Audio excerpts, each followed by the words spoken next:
française ou en Sciences Po. Et c'est un de mes professeurs, finalement je passe à un BTS en communication des entreprises qui déjà, lui, remarque ce potentiel que j'avais au niveau de l'écriture d'abord et qui me convainc de participer à une audition pour cette école-là. Et les professeurs de cette école-là m'ayant donné la chance d'y aller, ensuite après l'obtention de mon diplôme, je reviens sur Brazzaville, essayer de voir un petit peu dans quelle mesure je peux être utile à ma société pour pouvoir essayer d'apporter le peu de connaissances que j'avais déjà acquises, parce qu'on ne peut pas dire une grande connaissance, parce que la connaissance est continue. Justement, quand tu parles de Brazzaville, Moni, on sait tous que le cinéma en général fait partie des domaines qui ont vraiment du mal à être développés. Exactement. Et la majorité des acteurs qui évoluent dans ce domaine finissent par abandonner parce que c'est vraiment difficile, il y a beaucoup de problèmes de financement, il n'y a pas vraiment de modèle, on va dire, de réussite complète qui peuvent vous donner le courage d'avancer, d'aller de l'avant. Alors toi, en tant que jeune femme, comment penses-tu pouvoir relever ce défi? Le défi, il est d'abord personnel. C'est le défi d'une carrière artistique, c'est un défi qui est personnel et qui est un défi qui a pour base la véritable passion de quelqu'un. Parce qu'aujourd'hui, il est vrai que nous n'avons pas de modèle on va dire, un petit peu de réussite, mais c'est faux. Je vous annonce que c'est faux. Tout simplement parce que nous avions deux grands acteurs au niveau de la France. On a une dame dont je ne me souviens plus trop du nom, mais qui a joué dans plusieurs productions françaises. Qui a commencé au Congo et qui, une fois arrivée en France, a continué sa carrière. Et cette dame-là, paix à son âme, elle est décédée il y a 2 ans de cela.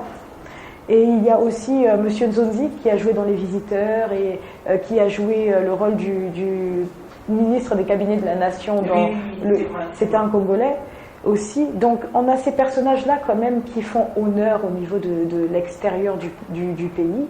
Et pour revenir à ceux qui désistent ici, c'est une question de passion seulement. Parce que la passion rime avec patience. Donc il faut juste être patient et quand on y croit, on peut y arriver. Oui, en 2017, tu faisais partie de la délégation qui a représenté le Congo au Festival de Cannes, au prestigieux Festival de Cannes. Est-ce qu'aujourd'hui, tu peux me dire quelles ont été les retombées de cette représentation? En même temps, tu peux me dire ce qui pour toi a marché et ce qui n'a pas marché. D'accord. Déjà, en fait, on a été reconduit en 2 années. C'est ce que les gens ne connaissent pas de la part de l'histoire. On a commencé en 2017 et on est parti en 2018. Et c'est juste que on fait partie en fait des seuls pays en Afrique qui a pour ambassadrice de bonne volonté une grande star américaine qui est Regina Taylor et qui est aussi la meilleure amie de Spike Lee et une bonne amie de Denzel Washington. Donc on avait ces personnages emblématiques à nos côtés. C'était déjà, on va dire, le point positif de notre voyage qui a été aussi un but non négligeable parce que par la présence de cette femme-là, le Congo allait avoir accès à un certain nombre de choses au niveau du cinéma. Le point négatif, c'est que parmi toutes les délégations qui étaient présentes, la délégation congolaise n'avait pas été accompagnée comme il faut.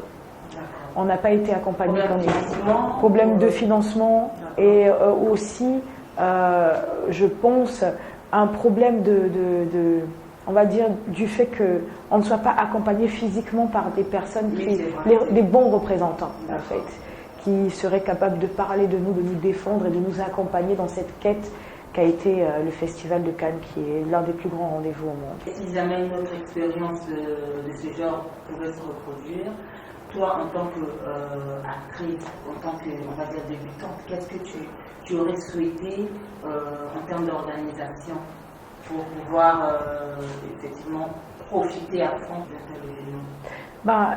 Chaque fois qu'on organise ce genre de voyage, on va sur ce qu'on appelle par un calendrier en fait un calendrier directionnel.